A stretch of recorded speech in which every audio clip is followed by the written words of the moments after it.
Kode dari Fakultas Perikanan dan Ilmu Lautan, jurusan Budidaya Perairan. Di sini saya akan menjelaskan tentang evaluasi dan kesesuaian lahan pada budidaya ikan kerapu macan atau biasa kita kenal dengan Epinephelus fusgolputatus. Latar belakang pada materi ini membahas tentang lahan. Lahan adalah suatu lingkungan yang terdiri dari sifat fisik, yaitu hidrologi, topografi, vegetasi, iklim, dan tanah, di mana dia terdiri dari batas yang berpengaruh pada pengguna lahan tersebut.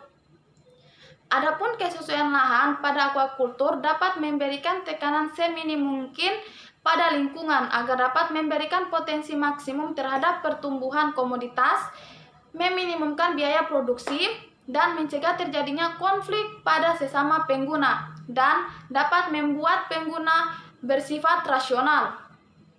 Sedangkan analisis kesesuaian lahan merupakan suatu proses untuk menduga serta menilai sejauh manakah potensi sumber daya lahan yang dapat digunakan atau yang dapat dimanfaatkan. Wilayah pesisir memiliki potensi dan strategi terhadap budidaya laut. Salah satu dari proses komoditas ini dapat memberikan manfaat pada masyarakat pesisir. Salah satu budidaya laut yang dapat dibudidayakan yaitu ikan kerapu, di mana ikan kerapu terdiri dari beberapa macam, yaitu ikan kerapu macan, ikan kerapu bebek, dan ikan kerapu. Baiklah, dapat dilihat pada slide berikut ini adalah gambar ikan kerapu macan, di mana ikan kerapu macan merupakan salah satu jenis ikan terumbu karang yang memiliki nilai komoditas yang cukup tinggi, baik dalam pasar internasional maupun pasar nasional. Ikan ini memiliki daging yang enak, kenyal, dan memiliki kandungan nutrisi seperti protein, kalsium, dan vitamin A.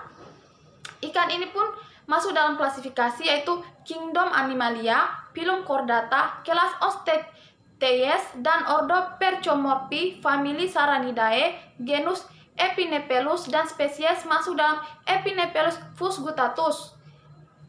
Ikan ini masuk dalam kategori ikan nokturnal, di mana ikan nokturnal adalah ikan yang aktif mencari mangsa pada golongan famili Saranidae. Ikan kerapu macan ini merupakan salah satu jenis ikan terumbu karang yang masuk dalam predator karnivora karena ikan ini membangun daerah soliter dan menteritorialkan daerahnya sendiri pada kepadatan 0,5 sampai 0,6 ton kilometer kuadrat. Kenapa banyak dibudidayakan ikan kerapu macan?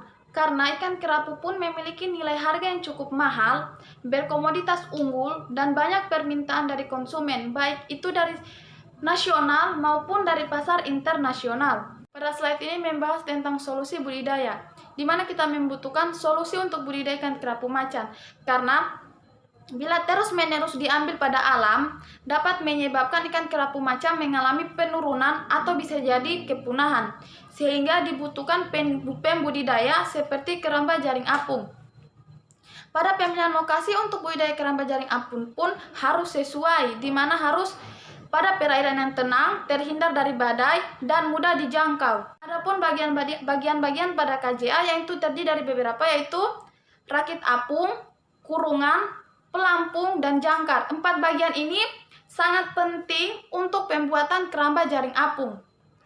Pada slide ini membahas tentang tabel kriteria kesesuaian lahan perairan pada budidaya ikan kerapu di KJA, di mana dia membahas tentang kedalaman, kecepatan arus, kecerahan, suhu, salinitas, derajat keasaman, dan oksigen terlarut, di mana dia menggunakan rumus seperti keterangan di bawahnya, itu 1 sama dengan jumlah total skor maksimum dan 2 sama dengan total skor minimum.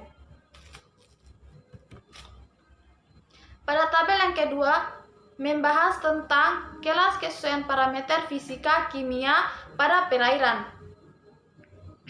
Pada tabel ini pun menggunakan rumus perhitungan. Pada tabel berikut pun menggunakan rumus perhitungan pada indeks kesesuaian seperti berikut.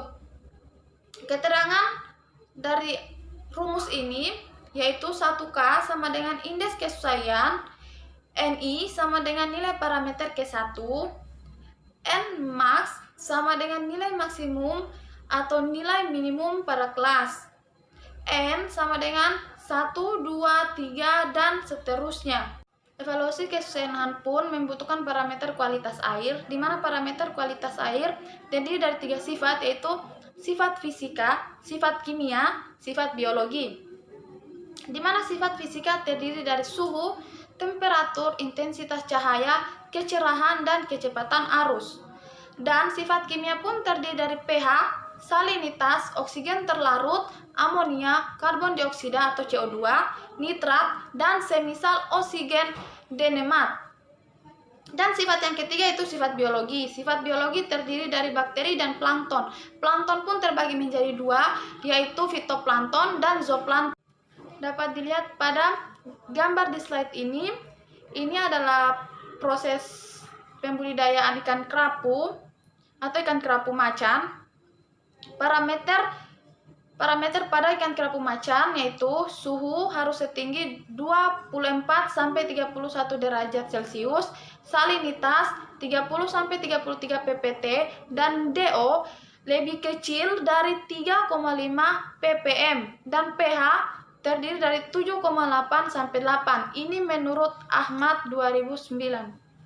Kesimpulan dari presentasi ini yaitu membahas tentang evaluasi kesusahan lahan, di mana untuk membangun tempat pembudidaya, salah satunya budidaya KJA, membutuhkan analisis atau membutuhkan kesesuaian yang harus sesuai untuk tempat budidaya tersebut. Di mana untuk membangun KJA itu harus pada tempat yang mudah dijangkau, terhindar dari badai, dan memiliki salinitas yang tetap.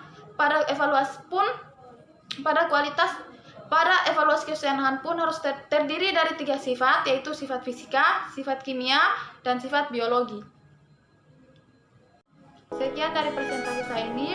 Bila ada kesalahan kata atau salah pengucapan, mohon dimaafkan. Billahi taufiq wal hidayah. Wassalamualaikum warahmatullahi wabarakatuh.